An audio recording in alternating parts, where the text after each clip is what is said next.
Hello fellow stackers, Cactus Jack here, and as you can see, I bought some constitutional silver, and it just happened to be all dimes. I think I must have asked for dimes.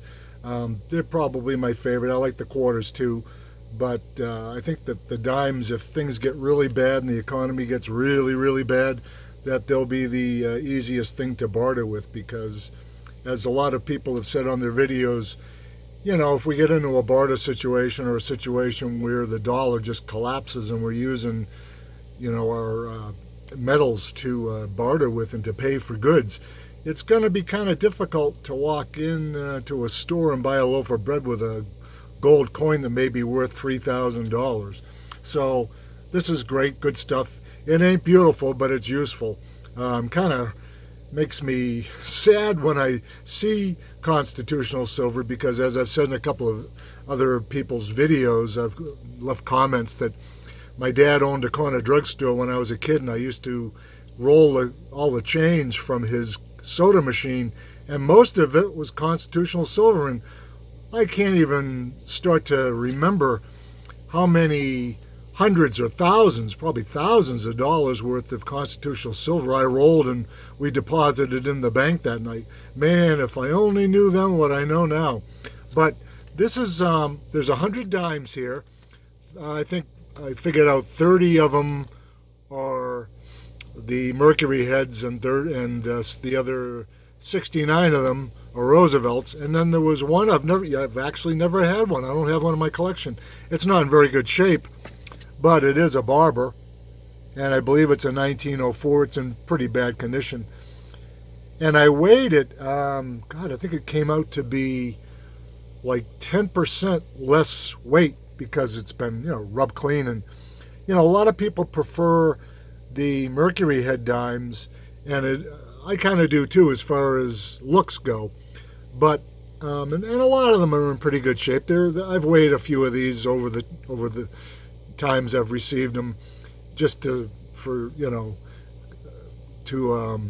kind of compare them, and they're pretty close. I don't know if I can find one I should have had one prepared off to the side, but you know what I'm talking about. Some of these Mercury head dimes, like this one here, most Roosevelts are pretty comparable to this.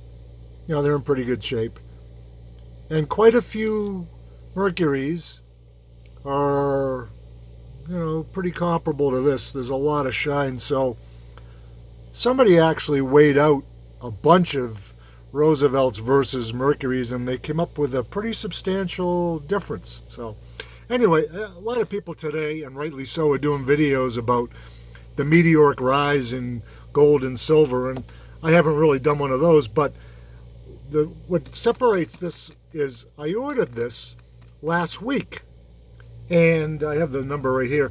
I paid $166.23 just last week, and they just arrived yesterday. And so I looked at the site, being curious to see what they're charging today.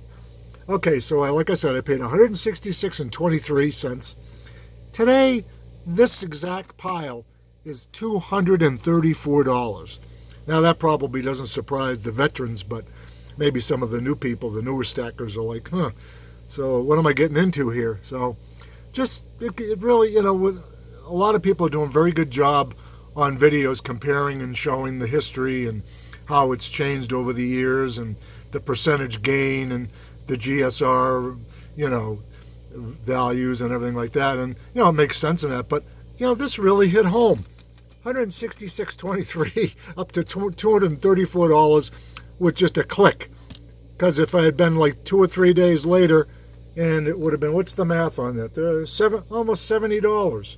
Yeah, almost $70 more for the same pile of dimes that I used to roll my father's soda machine. Oh, I tell you, it's these things that keep you awake at night. Anyway, I just wanted to share that with you because it really hit home for me. If you like what you saw, please hit the like button and maybe consider subscribing. I really appreciate it. And I'll see you next time.